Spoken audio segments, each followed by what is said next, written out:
How to practice smarter and not harder. If you hit 100 balls at the range and don't improve, this is why. Hi, my name's Justin Klumbala and I am the founder of BreakingBogeys.com, where we are transforming people's games to help them play better golf than they ever have before.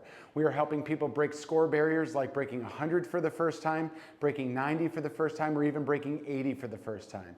If you haven't done so already, check out BreakingBogeys.com to check out the transformations that we've made with so many golfers so far. Now today, let's dive right in to the reason why you are not getting better when you spend time at the range. And we're gonna introduce a theory today called the opposite theory, that if you apply at the range, you will strike the golf ball so much better. We're going to talk about the two main ways people strike the ball poorly and how you can self-assess and get better. So the theory today that we're going to talk about is called opposite theory. So remember opposite theory as we talk about hitting the golf ball more solid at the range. There's two ways that most people strike the ball poorly. When the ball's on the ground, they either hit the ground behind the ball, so hit the ground fat, so behind the golf ball, or they miss the ground completely. Those are the two ways that most people tend to strike the golf ball poorly. How do we get better at hitting the golf ball more solid using the opposite theory? To hit a solid golf shot, we need to hit the ground about 2 inches in front of the golf ball. So if you have not heard this theory before, we need to make sure that we're aiming in front of the golf ball. The club landing ahead of the golf ball is the key to making good solid contact. So when you step up to the golf ball, you should not be actually aiming for the ball. You should be aiming for about 2 inches in front of the ball. If you can get the club to land 2 inches in front of the golf ball, you will strike the ball so much more solid. What is a fat golf shot? It's the club landing behind the ball. Okay, so it's landing behind the ball. So how do you fix landing behind the golf ball? Well, you use the opposite theory. The opposite theory is that if I'm hitting 2 inches behind the ball, I should aim 2 inches in front of the golf ball. So that's the opposite of hitting 2 inches behind. I need to aim 2 inches in front. So if I aim 2 inches in front of the ball, I will probably land the club exactly where I want it to go. But you heard at the beginning that you want the club to land 2 inches in front. And there's a lot of times people will hear this advice and then they will try that. They'll try aiming 2 inches in front of the ball, but still hit too far behind the golf ball. How do we fix this problem? Well, then we go even further into that exaggeration. So this is 2 inches in front of the ball. What if I aimed 4 inches in front of the ball? So if I'm aiming 2 inches in front and I'm still hitting behind the golf ball, I'm going to exaggerate my aim until I can get the club to land in front. The game of golf is very simple.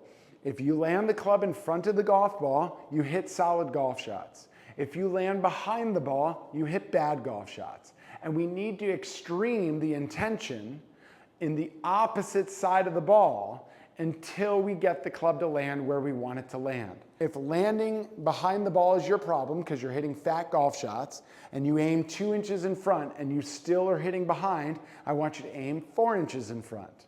If you still hit behind the ball, aim 6 inches in front. Whatever can exaggerate you to land the club in front of the ball, we want to use that extreme opposite theory to get the club to land where we need it to land. Now, let's say your issue is topping the ball or hitting the ball thin. Okay, topping it or hitting the ball thin. That comes from just simply not hitting the ground at all. Okay, so a lot of times people use the idea of brushing the grass, and that's a fantastic idea. At the end of the day, that's really what we want the club to do. We want the club to brush the grass, particularly in front of the ball. But if you're struggling to get the club to go down enough to get the ground, we want to use, once again, the opposite theory. So if you're trying to hit the ground and you swing down and you miss the ground completely, we're going to try that opposite theory. And the word that I use to try to get people to get to the opposite of missing the ground is the word thump. I want to thump the ground. And thumping the ground is almost like the club is bouncing off the ground. You can hear how loudly I'm hitting the mat here.